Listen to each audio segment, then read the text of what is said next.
Hello students.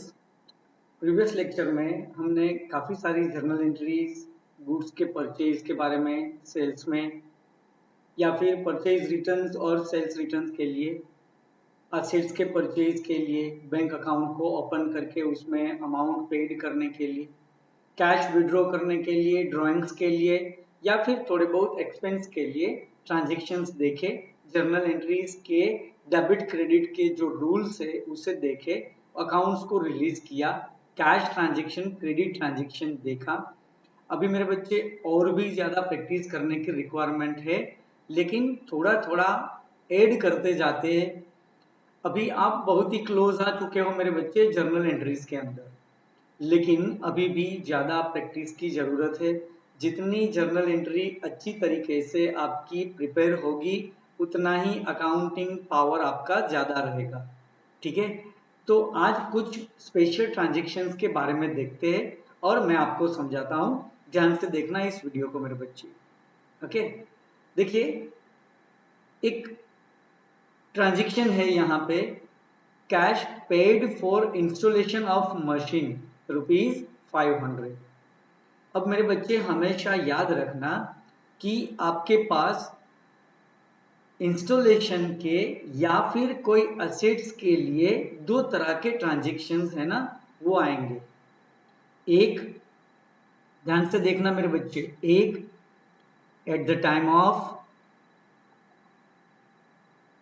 Purchase और दूसरा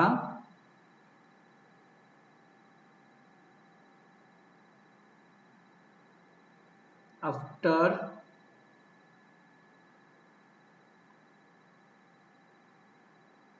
purchase of assets. अब देखो मेरे बच्चे क्या होता है, ध्यान से आपने समझो, हमारा ईयर चल रहा है 2021 का। ओके, 2021 का। अब मेरे बच्चे आपने अप्रैल मंथ में 50,000 रुपीज के एसेट्स को परचेज किया। कौन सी डेट पे बच्चे?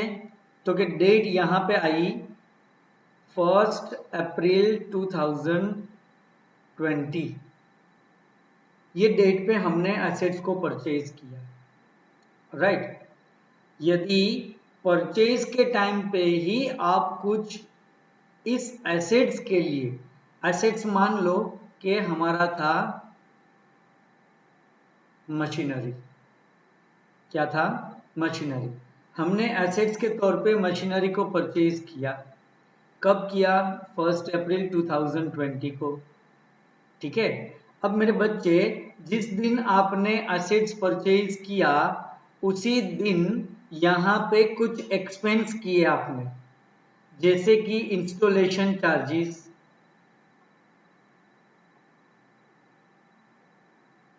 ये जो इंस्टॉलेशन चार्जेस है जो आपने दिए, मतलब कि इंस्टॉल कब होगा? जब आप कोई मशीन को खरीदोगे, भले वो मशीन आपने नया खरीदा है कि ओल्ड परचेज किया हुआ है, वो कोई डिफर नहीं करता।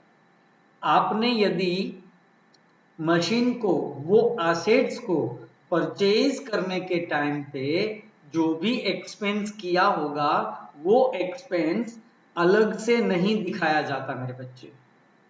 ये एक्सपेंस को अलग से नहीं दिखाया जाता। फॉर एग्जाम्पल ये एक्सपेंस है ना, मान लो कि 1000 रुपीज का हुआ, तो 50,000 rupees the amount of machinery at the time of purchase. On the date of purchase आपने 1000 rupees as a installation charges चुकाया, है ना। इंस्टॉलेशन चार्जेस आपने चुकाया 1000 रुपीज का। ठीक है, तो अब मेरे बच्चे क्या होगा कि ये 1000 रुपीज का जो एक्सपेंस है ना, वो एसेट्स के परचेज के टाइम पे हो रहा है, इसीलिए ये एक्सपेंस की अमाउंट है वो ऐड हो जाएगी मशीनरी की वैल्यू में। मतलब के 50,000 की अमाउंट मशीनरी की प्लस 1,000 रुपीज इंस्टॉलेशन चार्जेस, सो 51,000 रुपीज टोटल पेड, या तो total amount paid for machinery और एसेट्स। आपने 51,000 रुपीज पे किया, तो इसका मतलब ये हुआ ना बच्चे कि कोई भी असेट्स को आप परचेज करते हो तो असेट्स परचेज के टाइम पे जो भी एक्सपेंस होता है ना, वो भी एसेट्स की वैल्यू में इंक्लूड हो जाता है। समझ में आई मेरी बात बच्चे आपको?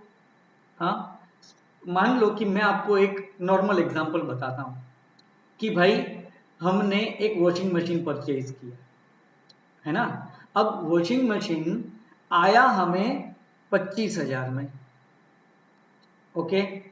फिर हमने उनकी कुछ एसेसरीज खरीदी,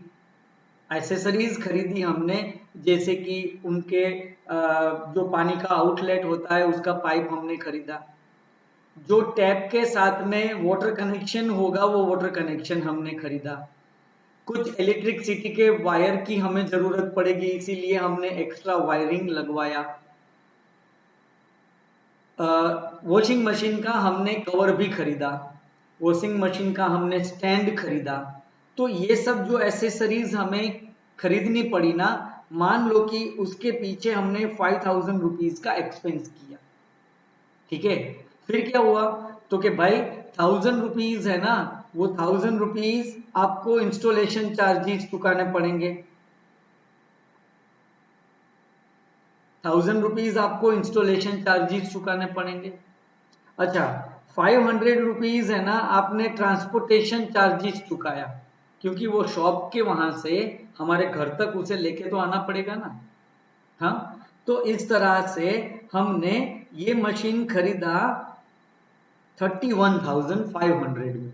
फाइनली ये वॉशिंग मशीन हमने कितने में खरीदा, मतलब कि हमें कितने में पड़ा, तो कि भाई 31,500। तो मेरे बच्चे वॉशिंग मशीन के अकाउंट में, मतलब कि असेट्स के अकाउंट के अंदर ये 35,000 को ही लिखा जाएगा, इन एक्सपेंस को अलग से एक्सपेंस के तौर पे नहीं दिखाया जाएगा, इस एक्सपेंस को एसेट्स के तौर पे दिखाया जाएगा। कैसे दिखाया जाएगा बच्चे? एसेट्स के तौर पे। समझ में आई बात? हाँ, अब आगे की स्टोरी। यदि मान लो बच्चे कि हमने ये वॉशिंग मशीन खरीदने के 3 महीने बाद, 3 months लेटर, 3 महीने बाद हमें रिपेयर करने के लिए मान लो कि 500 रुपीज का एक्सपेंस हुआ, रिपेयरिंग चार्जेस कितना हुआ? 500 रुपीज का, ठीक है। तो मेरे बच्चे ये जो 500 रुपीज है ना, उसे एसेट्स में ऐड नहीं किया जाएगा, तो भाई उसे एक्सपेंस के तौर पे अलग लिखा जाएगा। समझ में आई मेरे बच्चे बात आपको? हाँ, मान लो एक और एग्जांपल, अब प्रैक्टिकल हम लेते हैं, ठीक है। क्वेश्चन को ध्यान से देखना। आपने 50,000 रुपीज का मशीन परचेज किया, ओके। 50,000 रुपीज का मशीन परचेज किया, उसके अंदर ये एक्चुअल में ओल्ड मशीन था, कहीं जगह से हमने पुराना खरीदा, लेकिन हमारे लिए तो ये नया है, मतलब कि हमारे बिजनेस में ये नया मशीन आ रहा है। फिर वो चाहे पैटीपैक किसी मशीन मैन्युफैक्चरर के पास से आपके पास नया आए, या फिर आप किसी का यूज किया हुआ खरीदो, हमारे लिए, हमारी बुक्स ऑफ अकाउंटेंसी के लिए ये जो मशीन है ना, वो नया मशीन है। समझ में आई बात? अब हमने इस जो पुराने मशीन को खरीदा, उसको रिपेयर करने के लिए 5,000 रुपीज पे किया, किसके लिए? रिपेयरिंग चार्जेस, ठीक है। रिपेयर करने के लिए हमने कितना चुकाया? 5,000 चुकाया, ओके। टोटल मशीनरी की वैल्यू हुई 55,000। अब पहली नजर में देखा जाए तो ये जो रिपेयरिंग चार्जेस है ना वो हमारे लिए एक्सपेंस है, और ये 50,000 का मशीन जो है वो हमारे लिए एसेट्स है। वो हमारे लिए क्या है? एसेट्स है। लेकिन जब आप ये मशीनरी को परचेज करते हो, मतलब कि eight the time of purchase of machinery जो भी आप एक्सपेंस करते हो या भी जो भी आप एसेट्स को खरीदने के लिए चुकाते हो, वो टोटल अमाउंट है ना वो एसेट्स के लिए चुकाई गई है ऐसा माना जाता है। किसके लिए? एसेट्स के लिए। मतलब क्या हो जाएगा मेरे बच्चे? तो कि भाई यहाँ पे कौन कौन से अकाउंट आएंगे? तो कि भाई एक मशीनरी अकाउंट आएगा और दूसरा कैश अकाउंट आएगा, क्योंकि हमने इसका कैश पे किया। मशीनरी अकाउंट कितनी अमाउंट से आएगा? तो कि भाई 55,000 से आएगा, और कैश भी हमें कितना चुकाना पड़ेगा? 55,000 चुकाना पड़ेगा। मशीनरी है वो एसेट्स है, मतलब कि एसेट्स है इसीलिए रियल टाइप आएगा। तो रियल टाइप के रूल के मुताबिक एसेट्स आ रही है, debit what comes in, credit what goes out. तो यहाँ पे क्या हो जाएगा? डेबिट हो जाएगा। और कैश अकाउंट जो है तो वो भी एसेट्स है, और ये एसेट्स भी रियल अकाउंट में है, मतलब कि यहाँ पे कैश जा रहा है, हम मशीन और ये एक्सपेंस के बदले में चुका रहे हैं, तो यहाँ पे ये क्रेडिट हो जाएगा। बट मेरे बच्चे अमाउंट आएगी 55,000 की। तो आप बोलोगे कि सर ये एक्सपेंस को हम अलग नहीं लिखेंगे क्या? ना बच्चे, ये एक्सपेंस को अलग नहीं लिखेंगे।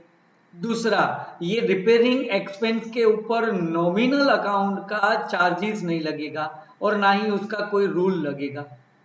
समझ में आई बात? ये कब की बात हुई मेरे बच्चे? एसेट्स को परचेज करने के टाइम की बात हुई। समझ में आई? लेकिन ये मशीन को हमने परचेज कर लिया, थोड़े समय के बाद मान लो कि ये मशीन को रिपेयर करने के लिए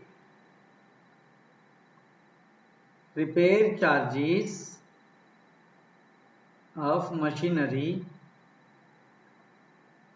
₹2,000, हमें वापस वही मशीन को रिपेयर करने की जरूरत आन पड़ी। जो मशीन हमने यहाँ पे खरीदा था उसी मशीन के बारे में बच्चे हम बात कर रहे हैं। तो यहाँ पे जो मशीनरी हमें हमें रिपेयर करनी पड़ी, तो यहाँ पे एक अकाउंट आएगा रिपेयरिंग चार्जेस अकाउंट या फिर रिपेयरिंग एक्सपेंस अकाउंट। आप इसकी जगह पे क्या लिख सकते हो? रिपेयरिंग एक्सपेंस अकाउंट लिख सकते हो। और दूसरा क्या आएगा? तो इसके लिए हमें कैश चुकाना पड़ेगा, तो कैश अकाउंट आएगा।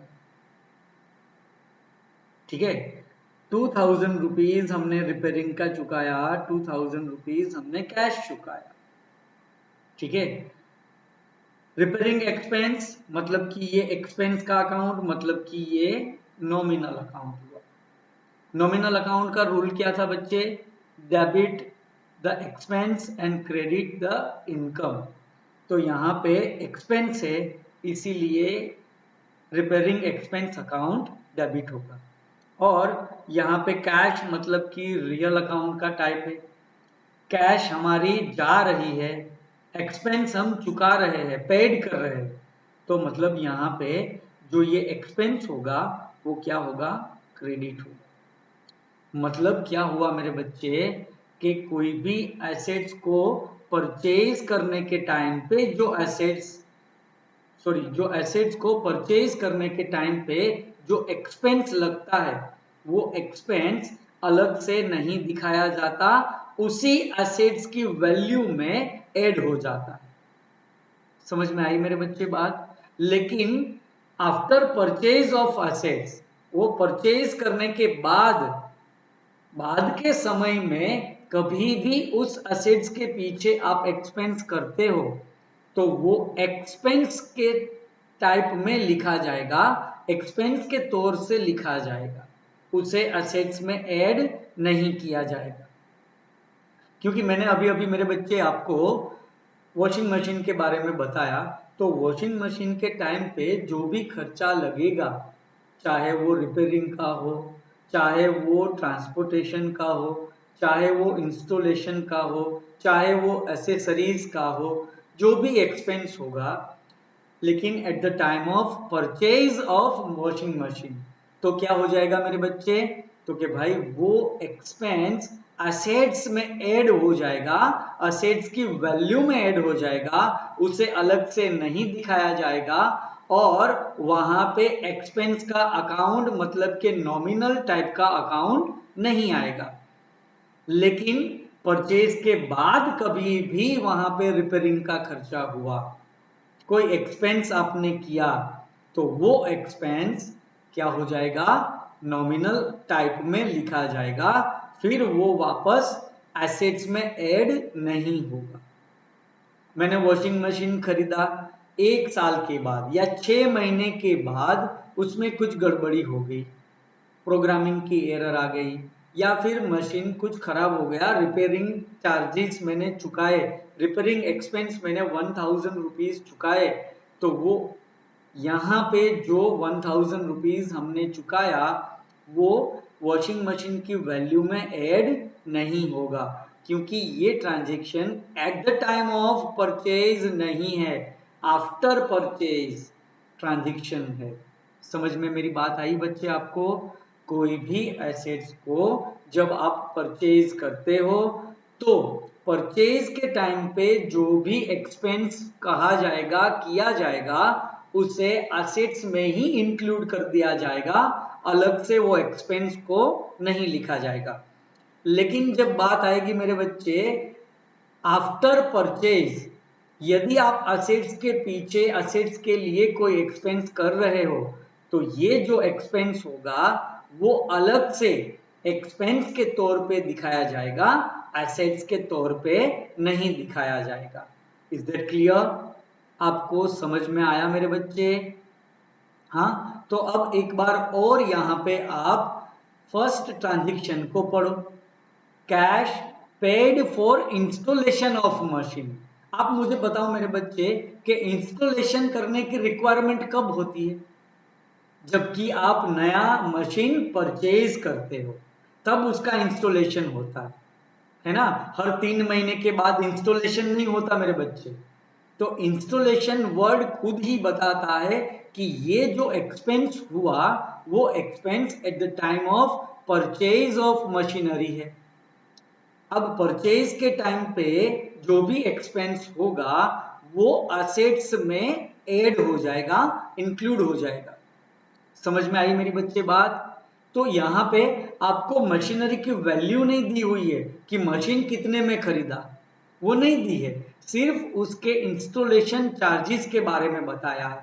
तो हमें तो इतना पता है कि ये इंस्टॉलेशन चार्जेस को अलग से ना लिखते हुए उसे मशीनरी की वैल्यू में ही ऐड कर दिया जाएगा, मतलब कि मशीनरी अकाउंट ही बनेगा, इंस्टॉलेशन एक्सपेंस का अकाउंट नहीं बनेगा। समझ में आई बात?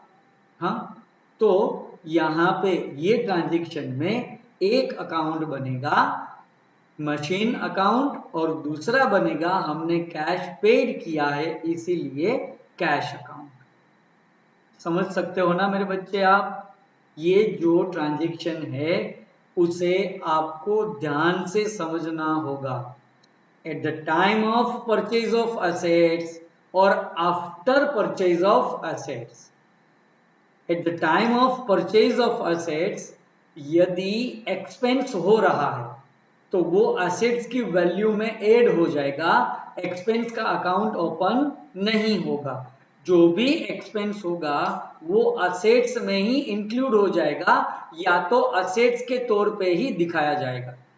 लेकिन आफ्टर परचेज ऑफ असेट्स जब बात आएगी एक्सपेंस की तो वो एक्सपेंस को अलग से दिखाया जाएगा, असेट्स की वैल्यू में ऐड नहीं किया जाएगा। Is it clear? आपके दिमाग में ये जो टॉपिक है वो बराबर से आएगा, तब ही हम लोग आगे कुछ सीख पाएंगे। ध्यान से सुनना मेरे बच्चे बात, ठीक है? तो ये ट्रांजैक्शन का अब आंसर क्या होगा वो आप बताओ।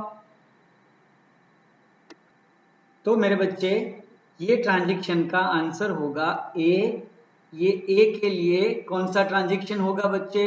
तो कि भाई ये कैश ट्रांजैक्शन होगा। कौन सा ट्रांजैक्शन होगा? Cash transaction. यदि कैश ट्रांजैक्शन है, ये कैश ट्रांजैक्शन है, तो एक अकाउंट इसका क्या बनेगा? कौन सा बनेगा? तो कि भाई एक अकाउंट है ना, वो कैश अकाउंट बनेगा। और दूसरा कौन सा बनेगा? तो कि भाई आपने कैश क्यों चुकाई? तो कि भाई मशीनरी को इंस्टॉल करने के लिए चुकाई। इंस्टॉल करने के लिए मतलब क्या हुआ कि मशीनरी के परचेज के टाइम पे हमने ये एक्सपेंस चुकाया है। तो मशीनरी के मतलब कि एसेट्स के परचेज के टाइम पे जो भी एक्सपेंस होगा वो असेट्स की वैल्यू में ऐड हो जाएगा, मतलब कि वो एक्सपेंस नहीं, उसे असेट्स ही बोला जाएगा। समझ में आई बात? तो यहां पे दूसरा अकाउंट है ना मेरे बच्चे, कौन सा बनेगा? Machinery account. कौन सा अकाउंट बनेगा बेटा? Machinery account. अब एक बार आपने दो अकाउंट वहां से रिलीज कर दिए, तो अब मुझे पता है कि आपको डेबिट क्रेडिट करना आता है, बेशक आता है, ठीक है? तो इसके लिए आप डेबिट क्रेडिट में किस तरह से लिखोगे? तो कि भाई डेबिट यहां पे क्या हो जाएगा? तो कि ये कैश अकाउंट है ना, वो रियल टाइप का अकाउंट है, क्योंकि ये करंट असेट्स है। हमने 50 बार इस वर्ड को बोला है, ठीक है? रियल अकाउंट का रूल बोलो मेरे बच्चे। Debit what comes in, credit what goes out. यहां पे आप एक्सपेंस पे कर रहे हो, तो क्या हो जाएगा? ये debit what, sorry, credit what goes out. तो ये एक्सपेंस क्या हो जाएगा? यहां पे क्रेडिट हो जाएगा, क्योंकि कैश जा रहा। मशीनरी में क्या होगा? तो कि भाई मशीनरी अकाउंट है ना, वो एसेट्स का अकाउंट है। मशीनरी अकाउंट है वो कौन सा अकाउंट है? असेट्स का। मतलब कि कौन से टाइप का? रियल टाइप का अकाउंट है। तो रियल टाइप के अकाउंट में आपको कौन सा रूल अप्लाई करना है? सेम रूल जो हमने पहले किया, debit what comes in and credit what goes out. तो यहाँ पे मशीन आ रहा है कि जा रहा है? तो कि भाई मशीन तो आ रहा है, इसीलिए मशीनरी अकाउंट डेबिट हो जाएगा। समझ में आई मेरे बच्चे बात? हाँ, पक्का है ना? नेक्स्ट ट्रांजेक्शन को देखते हैं अभी। D, goods given as a charity. अब आपने गुड्स को चैरिटी के तौर पे दिया, बराबर? अब मुझे एक बात बताओ कि गुड्स जब सेल करते हो आप, तो गुड्स जाता है ना?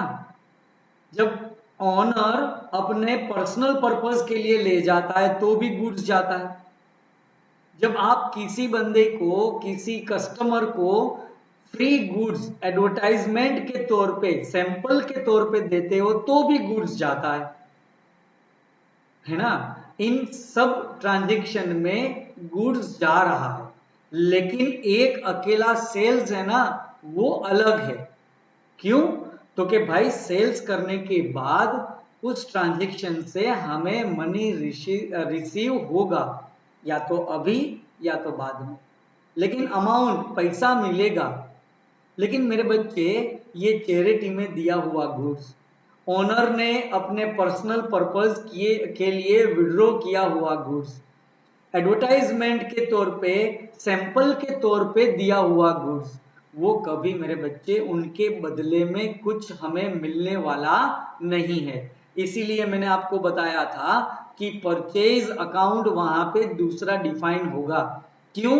क्योंकि हम जाते हुए गुड्स को सेल के तौर पे लिख नहीं सकते, लेकिन हमारे स्टॉक में से कम करने के लिए हम परचेज कम कर देंगे। मतलब क्या होगा कि मान लो कि हमने 50,000 रुपए का परचेज किया, उसमें से 2,000 रुपए का गुड्स है वो चैरिटी में दे दिया, तो हम थोड़ी देर के लिए यही मानेंगे कि गुड्स गया, लेकिन हमने 50,000 की जगह पे 48,000 का गुड्स परचेज किया था। तभी तो स्टॉक मेंटेन होगा, क्योंकि ये गुड्स गया तो बदले में कुछ मिलने वाला तो है नहीं। तो आप कैसे बोल सकते हो कि गुड्स कहाँ गया, उसका पैसा मिलेगा कि नहीं मिलेगा? इसके बजाय एक काम करो ना, आप परचेज को ही कम कर दो। मैंने बच्चे ये टॉपिक जब आपको समझाया था ना, तब मैंने मेरी बच्ची को मेरी शॉप में से मैं जब मार्कर पेन लेके देता हूँ तब का एग्जाम्पल बताया था। आज मान लो कि मैं ओनर हूँ स्टेशनरी शॉप का, अब मैं उसमें से एक व्हाइट मार्कर पेन ले गया, व्हाइट बोर्ड मार्कर पेन ले गया घर पे मेरी डॉटर के लिए, तो क्या होगा? तो कि भाई मैं थोड़ी ना अपने बिजनेस में बोलने वाला हूं कि ये लो ये 20 रुपया एमआरपी है, रख लो पैसा, एंजॉय करो, रखो। नहीं हो सकता ऐसा। मैं अपनी दुकान में से मार्कर पेन लेके जा रहा हूं तो मैं थोड़ी ना पैसा दूंगा। तो क्या होगा बच्चे? तो कि भाई ये एक मार्कर पेन जो हमारे बिजनेस में से, हमारे फर्म में से गई, उसके बदले में आपको कुछ मिलने वाला नहीं है। तो हम क्या करेंगे? पैसा तो मिलेगा नहीं, तो हम करेंगे क्या? तो कि भाई एक काम करो, जो हमने 100 पेन परचेज की थी ना, उसमें से एक पेन को लेस कर दो। तो मतलब परचेज कितने का हो गया? 99 पेन का हो गया। और एक पेन हमने माइनस कर दी, वो कहाँ गई? तो कि भाई वो तो ओनर अपने पर्सनल पर्पस के लिए ले गया। समझ में आई बात मेरे बच्चे आपको? हाँ, इस तरीके से यदि आप गुड्स को चैरिटी के लिए, डोनेशन के लिए देते हो तो क्या होता है? तो कि भाई ये कौन सा ट्रांजैक्शन होगा, कैश होगा कि क्रेडिट होगा? तो कि भाई यहाँ पे कुछ कैश तो मिलने वाला है नहीं, तो ये हो जाएगा क्रेडिट ट्रांजैक्शन। कौन सा होगा ट्रांजैक्शन बच्चे? क्रेडिट ट्रांजैक्शन, क्योंकि हमें कुछ यहां से मिलने वाला है नहीं। अब आपको पता है बच्चे कि क्रेडिट ट्रांजैक्शन है तो एक अकाउंट बंदे का होगा, नाम वाले का होगा। अब यहाँ पे कुछ नाम के लिए तो हमें बताया नहीं है किसका अकाउंट लिखे, किसके लिए लिखे, कुछ नाम तो है नहीं यहाँ पे। अब क्या होगा मेरे बच्चे? तो ध्यान से सुनो, आप चैरिटी के लिए दे रहे हो गुड्स, है ना? क्रेडिट ट्रांजैक्शन होते हुए भी यहाँ पे नाम नहीं आएगा। क्यों? क्योंकि इसीलिए तो हमने इस ट्रांजैक्शन को स्पेशल ट्रांजैक्शन बोला कि क्रेडिट ट्रांजैक्शन होते हुए भी यहाँ पे ये नाम वाले बंदे का अकाउंट नहीं आएगा। गुड्स गया, बदले में कुछ नहीं मिला, तो हम लिखेंगे परचेज अकाउंट। क्या लिखेंगे? Purchase account. और दूसरा, कहां पे गया ये गुड्स, क्यों गया? तो कि भाई हमने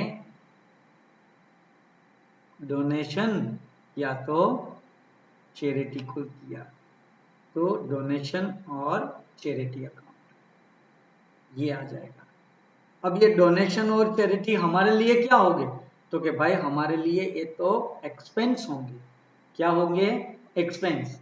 आप बोलोगे कि सर एक्सपेंस कैसे हुआ? एक्सपेंस तो उसे बोला जाता है, मान लो कि सैलरी चुकाई एक्सपेंस है, तो सैलरी के बदले में वो बंदे काम करेंगे आपके वहां पे फिजिकल या मेंटली, आपको दिमाग देंगे या आप अपने हिसाब से वो मेहनत करेंगे, तब जाके आप उसे सैलरी चुकाओगे। तो यहाँ पे जब हमने डोनेशन दिया तो बदले में क्या मिला? कुछ नहीं, आशीर्वाद मिलेगा। मिलेगा ना? आशीर्वाद मिलेगा हमें। मतलब क्या होगा कि कहीं ना कुछ अपने फायदे के लिए हमने ये किया होगा। चैरिटी में जाएगा तो बाबा आशीर्वाद देंगे, बाबा बोलेंगे कि बच्चे सब अपने भक्तजनों से कि आप जो भी सामान खरीदना वो इसी दुकान से खरीदना, ये हमारे परम भक्त की शॉप है, दुकान है। फायदा तो होगा ना, क्योंकि बिना फायदे का एक भी ट्रांजैक्शन हम बिजनेस में नहीं लिखेंगे, क्योंकि उसे तो नॉन इकोनॉमिक ट्रांजैक्शन बोला जाएगा। लेकिन फिर भी ये नॉन इकोनॉमिक ट्रांजैक्शन क्यों नहीं है? क्योंकि हमने अपने फायदे के लिए, अपने कुछ जो बेनिफिट मिलने वाले हैं उसके लिए ये गुड्स को दिया हुआ है। चैरिटी की है तो क्यों करेगा बंदा? आप बोलोगे कि भाई आशीर्वाद के लिए कौन बंदा ट्रांजैक्शन मानेगा? अच्छा, आशीर्वाद नहीं मेरे बच्चे, ये तो आपको सिर्फ एक एग्जाम्पल देने के लिए समझाया था। सच्ची बात क्या होगी बेटा? तो कि भाई जब आप चैरिटी करोगे ना, तो वो चैरिटी जिस जगह पे आपने की है, जो टेम्पल में या जो ट्रस्ट में आपने डोनेशन दिया है ना, वो डोनेशन की अमाउंट टैक्स फ्री होती है। मतलब कि टैक्स में से आपका जो पेएबल टैक्स होगा ना, जो चुकाने के लायक टैक्स, उसमें से ये टैक्सेबल अमाउंट जितनी होगी उसमें से डोनेशन की अमाउंट लेस कर दी जाएगी। मतलब कि डोनेशन है ना वो टैक्स फ्री है। तो अब बताओ कि हमारा फायदा हुआ कि नहीं? हाँ, टैक्स में पैसा गवर्नमेंट को दे दिया जाए उससे बेहतर है ना कि आप बाबा को गुड्स दे दो, चैरिटी करो, डोनेशन करो। आशीर्वाद भी मिलेगा, उनके भक्तों का सपोर्ट भी मिलेगा, और जब कोई फंक्शन होगा तो फर्स्ट रो के अंदर हमें एज ए डोनेटर वहां पे बिठाया जाएगा। समझ में आ रही है मेरे बच्चे बात आपको? हाँ, तो इस तरीके से ये जो डोनेशन और चैरिटी है ना, वो एक एक्सपेंस है, क्योंकि बदले में हमें कुछ मिलेगा, वही समझकर हम एक्सपेंस मतलब कि चैरिटी मतलब कि डोनेशन दे। और यहाँ पे गुड्स है तो वो तो भाई रियल अकाउंट, परचेज का अकाउंट है। ये एक्सपेंस है तो कौन सा हो जाएगा? नॉमिनल हो जाएगा। अब मेरे बच्चे दोनों का रूल आप अप्लाई करो। डेबिट क्रेडिट मुझे पता है, अब आपके दिमाग में आ गया होगा। एक बार और फिर से बता रहा हूं मेरे बच्चे, पहले वाले जितने भी हमने ट्रांजैक्शन सीखे थे उसे अभी भी और हमें ज्यादा मेहनत से और बहुत सारे ट्रांजैक्शन को अभी भी सॉल्व करना है। भले आपको लगे कि सर ये तो एक ही तरीके के ट्रांजैक्शन है, बार बार आप ऐसे ही ट्रांजैक्शन क्यों दे रहे हो? मैं जानबूझ के दे रहा हूं। उसमें हमने ये स्पेशल ट्रांजैक्शन को ऐड किया, थोड़े से अलग है क्योंकि एक्सपेंस है, फिर भी हम उसे एसेट्स मान रहे हैं। क्रेडिट ट्रांजैक्शन है, फिर भी वहां पे कोई पर्सन का अकाउंट नहीं है, इसीलिए मेरे बच्चे इसे स्पेशल ट्रांजैक्शन बोला जाएगा।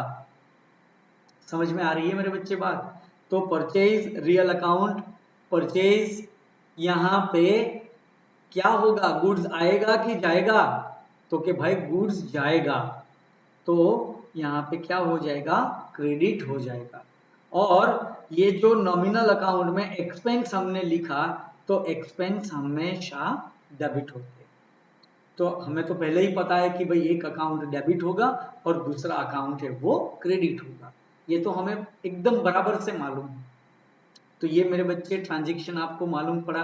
भले आज के लेक्चर में मेरे बच्चे 3 या 4 ही ट्रांजैक्शन सोल्व हो पाए, लेकिन इतनी अच्छी तरीके से मैं आपको ये ट्रांजैक्शन सोल्व करवाना चाहता हूं ताकि आप पहले वाले ट्रांजैक्शंस के रूल्स रेगुलेशंस को भी एकदम दिमाग में डाल सको और यहां पे उनके चलते हुए कोई कंफ्यूजन ना हो। समझ में आई मेरे बच्चे बात? Next transaction C, interest charged on capital at 7% per annum when total capital were 70,000। आपकी टोटल कैपिटल कितनी है? तो कि भाई total capital of the firm 70,000 rupees की है। आप जानते हो ना मेरे बच्चे कि ये कैपिटल क्या है? कैपिटल मतलब कि ओनर ने इन्वेस्ट किया हुआ पैसा बिजनेस के अंदर, है ना? अब तो कि भाई जब आप, यदि पैसे की रिक्वायरमेंट होती है, फाइनेंशियली क्राइसिस कुछ आता है, तो हम क्या करते हैं? कोई फाइनेंशियल इंस्टीट्यूशन से, मतलब कि बैंक है, मुथूट फाइनेंस जैसे कोई फाइनेंशियल इंस्टीट्यूशंस है, कोई रिलेटिव्स है, कोई फ्रेंड है, उनके पास से हम लोन लेते हैं। अब मेरे बच्चे, लोन के लिए आपको इंटरेस्ट तो चुकाना पड़ेगा ना, जिससे पैसा लिया है उसको विथ इंटरेस्ट आपको अमाउंट देनी पड़ेगी, हाँ या ना? तो मेरे बच्चे, यहाँ पे हमने कैपिटल ओनर के पास से लिया हुआ, तो वो भी तो एक तरह की लोन ही हुई। भले पैसा ओनर का है, ओनर का ही बिजनेस है, बिजनेस का ही वो ओनर है, लेकिन फिर भी सेपरेट एंटिटी कॉन्सेप्ट ये दिखा रहा है कि ये दोनों सेपरेट। यदि ये दोनों सेपरेट है, मतलब कि बिजनेस कैपिटल को हमेशा एक लोन के तौर पे मानेगा, लेकिन लंबे समय के लिए चलने वाली, रिपे करने की कोई जरूरत नहीं होगी हमें, लेकिन इंटरेस्ट तो चुकाना पड़ेगा। अब आप बोलोगे कि सर, ओनर अपने खुद के पैसे का इंटरेस्ट अपने ही बिजनेस में से लेगा तो क्या फायदा होगा?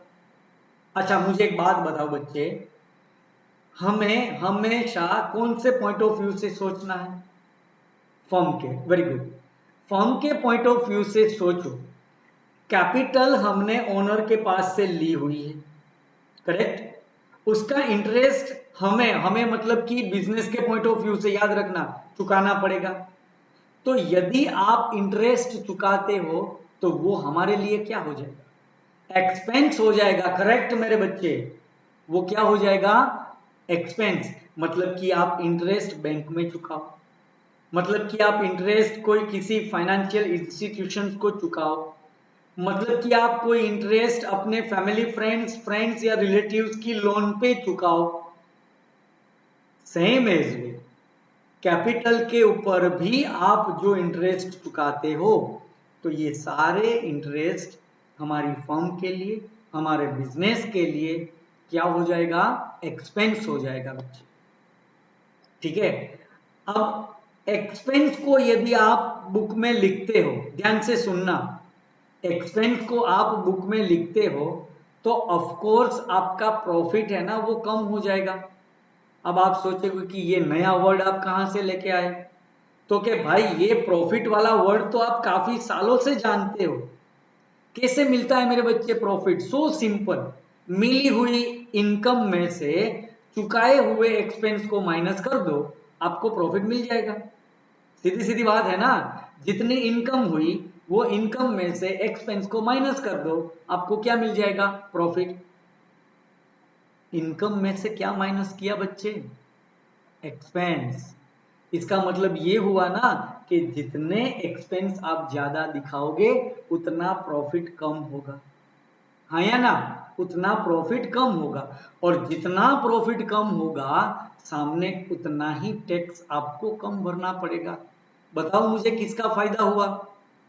अब वो हमें प्रॉफिट के तौर पे पैसा मिले, मतलब कि पार्टनर की बात कर रहा हूं, वो पार्टनर को प्रॉफिट की तरह पैसा मिले या इंटरेस्ट के हिसाब से पैसा मिले, पार्टनर्स को क्या फर्क पड़ेगा? समझ में आ रही है मेरे बच्चे बात? हाँ, आज मैं एक ऑर्गेनाइजेशन का, एक बिजनेस का ओनर हूं। अब इसमें से मुझे प्रॉफिट के हिसाब से पैसा मिला या इंटरेस्ट के हिसाब से पैसा मिला, आया तो मेरे पास ही। समझ रहे हो मेरी बात को? हाँ, तो मेरे बच्चे, यहां पे इंटरेस्ट ऑन कैपिटल भी किसे मिलेगा?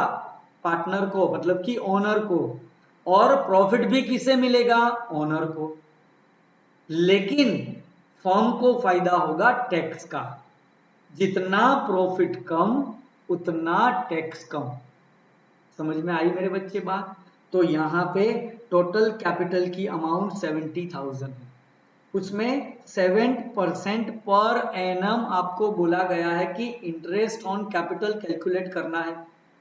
ये पर एनम है ना बच्चे, वो टाइम फैक्टर है। टाइम फैक्टर मतलब कि एन्युअली आपको, मतलब कि सालाना 7% इंटरेस्ट चुकाना है, ठीक है? कैसे कैलकुलेशन करोगे? तो कि भाई interest on capital is equals to 70,000 into 7/100, into 7/100 हो जाएगा। तो इंटरेस्ट ऑन कैपिटल कितना आएगा? 4,000 900 का, ये दोनों कट हो गए, 7 7 49 और 2 0 एक्स्ट्रा, मतलब कि 4900 का एक्सपेंस होगा। हाँ या ना? अब समझ में आ रहा है मेरे बच्चे? यदि आप ये टोटल कैपिटल को चुका रहे हो, ठीक है, अब मुझे एक बात बताओ, क्या रियली सच में आप ओनर को पैसा दे दोगे? क्या बात कर रहे हो, कैसे दे पाओगे? क्योंकि ओनर ही तो मैं हूं, बिजनेस मुझे पैसा कैसे देगा, ये मुझे समझ में नहीं आ रहा। आपने बोल दिया कि बिजनेस एक अलग व्यक्ति है, एक अलग एंटिटी है, मान लिया, लेकिन क्या बिजनेस बोल सकता है कि लो ओनर साहेब आपका ये इंटरेस्ट कैश में लीजिए? ऐसा होगा? नहीं होगा। मतलब कि हम ऑन पेपर मेरे बच्चे अकाउंटेंसी में एक्सपेंस दिखा रहे हैं, लेकिन हम लेने वाले नहीं हैं। तो क्या होगा? तो कि भाई ओनर और फर्म के बीच में कैपिटल और ड्राइंग के अलावा कोई भी ट्रांजैक्शन कैश में नहीं होता। समझ में आई मेरी बात? कैपिटल जो कैश में लेके आएगा, ड्राइंग्स वो कैश में लेके जाएगा। ये दो ही ट्रांजैक्शन ऐसे हैं जो कैश में होंगे, बाकी कोई ट्रांजैक्शन कैश में नहीं होगा। ये सिर्फ वो पिछले पत्ते पे लास्ट पेज पे लिखने वाली बात हम अपने फ्रेंड से नहीं कहते कि भाई वो 500 रुपया मुझे तुझे देना है ना, लिख लेना आखिरी पन्ने पे, यदि जिंदा रहे तो दे देंगे। वही बात हुई मेरे बच्चे। तो इसका मतलब क्या हुआ कि ये एक्सपेंस है, तो हमें एक एक्सपेंस का अकाउंट लिखना पड़ेगा कि आपने कैश क्यों चुकाया। क्या यहां पे लिखा है कि आप कैश चुका रहे हो? तो कहना सिर्फ इंटरेस्ट ऑन कैपिटल को चार्ज करने के लिए बोला है, चुकाने के लिए नहीं बोला है। पेड नहीं लिखा है वहां पे, ना ही कैश लिखा है। मतलब कि ये तो हो गया मेरे बच्चे क्रेडिट ट्रांजैक्शन। अब ये जो क्रेडिट ट्रांजैक्शन हुआ तो एक बंदे का नाम वाला अकाउंट आएगा, हाँ या ना? तो भाई ये इंटरेस्ट है ना, वो किसे दे रहे हो आप? ओनर को। ओनर का अकाउंट कौन सा होता है? Capital account. आप बोलोगे कि सर ओनर का तो ड्राइंग्स भी होता है, पर मेरे बच्चे यहां पे आपको पार्टनर को देना है, उससे लेना कुछ नहीं है। समझ में आई बात? अब आपको देना है तो उसकी कैपिटल बढ़ा दो, हो जाएगा। एक सिंपल सा एग्जांपल, हम दोनों के बीच में ट्रांजैक्शन कुछ पास्ट में हुआ था। ध्यान से सुनना मेरी बात को बच्चे। पास्ट में कुछ ट्रांजैक्शन हुआ था हमारे बीच में, तो उसके बदले में मुझे आपको 4000 रुपीज पे करना है। कितना मेरे बच्चे? 4000 रुपीज पे करना है कुछ पास्ट वाले ट्रांजैक्शन के लिए, बराबर। अब ये 4000 तो मैंने आपको दिया नहीं, ध्यान से सुनना। क्या मैंने आपको 4000 दिया? नहीं दिया, ठीक है। अब फिर क्या हुआ कि मैं जब वापी में था तो आपका फोन आया कि हेलो कहाँ पे हो? मैं बोला वापी में हूँ। अच्छा एक काम करो ना, वापी में जीआईडीसी में से मुझे एक जन के पास से 1000 रुपया लेना है, क्या आप लेके आओगे? बोला हाँ ऑफ कोर्स लेके आऊंगा, उसमें क्या है, मैं तो वापी हर रोज जाता हूँ, लेके आऊंगा। ठीक है, मैं वापी गया, आपके नाम से जो 1000 रुपया आपको लेना था वो भी मैंने ले लिया। पैसा किसके पास गया? मेरे पास, मैंने मेरी जेब में डाल दिया। अब दो बातें हो सकती है, या तो मैं 1000 रुपया आपको दे दूं तो कैश ट्रांजेक्शन हो जाएगा, हाँ या ना? लेकिन मैं आपको पैसा देता नहीं हूं और आपको क्या बोल दूंगा कि जो 4000 बाकी था अब उसमें एक और जोड़ लो, ये 1000 रुपया मैं खर्च कर दिया, 5 हो गया। समझ में आ रही है मेरे बच्चे बात आपको? तो इसी तरीके से जो पार्टनर ने हमें कैपिटल दिया था ना, उसी कैपिटल में हम ये इंटरेस्ट को भी ऐड कर देंगे कि भाई ऐड कर दे, हो गया तेरा। समझ में आई बात? कि अभी तक तेरी 70,000 की कैपिटल थी, अब से तेरी कैपिटल है ना वो 74,900 हो जाएगी। चाहे एंजॉय कर, कैश में कुछ देना नहीं है, बुक में बढ़ा दो। समझ में आई बात? हाँ या ना? गुड। तो कैपिटल अकाउंट होगा और दूसरा इंटरेस्ट ऑन कैपिटल अकाउंट, जो कि हमारे लिए एक एक्सपेंस होगा। तो एक्सपेंस के तौर पे आपको ये अकाउंट को दिखाना पड़ेगा मेरे बच्चे। तो इंटरेस्ट ऑन कैपिटल अकाउंट और कैपिटल अकाउंट। कैपिटल अकाउंट किसका है? ओनर का है। तो ओनर के अकाउंट के लिए मेरे बच्चे कौन सा आपको होगा? पर्सनल। और ये कैपिटल, इंटरेस्ट ऑन कैपिटल हमारे लिए क्या है? एक्सपेंस है।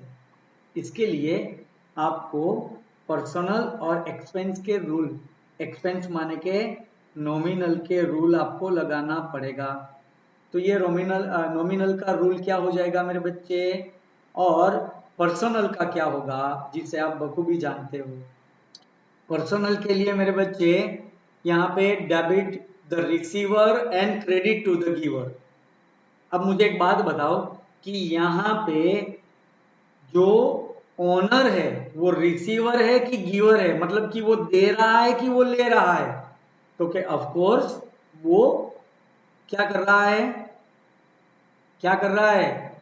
Debit the receiver and credit to the giver. क्या हो जाएगा? तो कि भाई क्रेडिट हो जाएगा। क्यों क्रेडिट हुआ? उसने दिया है क्या? हाँ दिया। हमारे पास से उन्होंने इंटरेस्ट लेकर वापस वही इंटरेस्ट को फॉर्म में दे दिया। तो हमें ये वाया ओनर नहीं करना था, इसीलिए हमने डायरेक्ट फॉर्म में ही रखा। आप समझ रहे हो ना मेरी बात को बच्चे? थोड़ा समझने में कॉम्प्लिकेटेड है, लेकिन एक बार आपके दिमाग में बैठ जाएगा, आपको किसी भी तरीके का प्रॉब्लम नहीं होगा।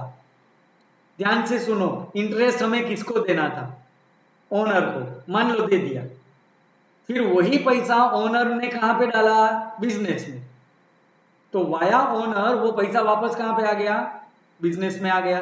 तो हमने क्या बोला कि भाई ऐसे घुमा फिरा के वापस अंदर लेके आना, उसकी वजह से एक काम करना भाई, यहीं पर ही रहने दे और तू मान ले कि हमने दे दिया, हम मान लेंगे कि तूने वापस दे दिया। Is the clear? हाँ। तो यहाँ पे कैपिटल अकाउंट है ना, वो क्या हो जाएगा? क्रेडिट हो जाएगा। और इंटरेस्ट ऑन कैपिटल है जो कि हमारा एक्सपेंस है, नॉमिनल टाइप का अकाउंट है, तो वो क्या हो जाएगा मेरे बच्चे? डेबिट हो जाएगा, क्योंकि एक्सपेंस इज ऑलवेज डेबिट। ठीक है। और भी बहुत सारे ऐसे स्पेशल ट्रांजेक्शन्स हैं जो हमें एक एक करके सीखना है, समझना है और उसे दिमाग में डालना है, ताकि फ्यूचर में कभी भी इस तरह के ट्रांजेक्शन आए तो आप फटाक से उसका आंसर दे सको। ठीक है। अब मेरे बच्चे, यदि हो पाएगा तो कल का कल का लेक्चर या फिर उसके बाद का लेक्चर है ना, वो हम लाइव वेबएक्स के ऊपर आमने सामने लेंगे, ताकि अब तक के जो भी आपके डाउट्स है, काफी बच्चों ने मुझे मैसेज किया था कि सर परचेज और सेल्स को हम नॉमिनल में नहीं लिख सकते क्या, उसे हमने रियल में क्यों लिखा? मेरे बच्चे, मैं व्हाट्सएप में आपको समझा नहीं सकता, इसीलिए मैंने आपको रिप्लाई नहीं किया। हमारे नेक्स्ट लेक्चर में या उसके बाद वाले लेक्चर में जब हम आमने सामने लाइव होंगे, तो उसी टॉपिक के ऊपर और आपके सारे डाउट के ऊपर हम डिस्कशन करेंगे। वो पूरा हमारा डाउट सेशन होगा। तो आप अपने जितने भी डाउट्स है ना, उनको कलेक्ट करके रखिएगा। इसके साथ साथ में हमारा लेक्चर यहाँ पे बच्चे आज खत्म होता है, और मैं आपको और 2 सम की पीडीएफ है ना, वो व्हाट्सएप पे भेज दूंगा। आप वो 2 सम को, स्क्रीन पे दिख रहा है ना, वो सम आपको कुछ सॉल्व नहीं करना है, लेकिन इसके अलावा 2 पीडीएफ मैं आपको भेजूंगा, उसे आपको वो 2 सम को आपको सॉल्व करके मुझे होमवर्क के तौर पे भेजना है, जैसे आप रेगुलर बेसिस पे भेजते रहते हैं। ठीक है। तो नेक्स्ट लेक्चर में यदि हो पाएगा तो हमारा वेबएक्स के ऊपर डाउट सेशन होगा, और यदि नहीं हो पाया तो ये सम को हम कंटिन्यू करके और थोड़े स्पेशल ट्रांजेक्शन को कल सीखेंगे। ठीक है। तब तक के लिए गुड बाय।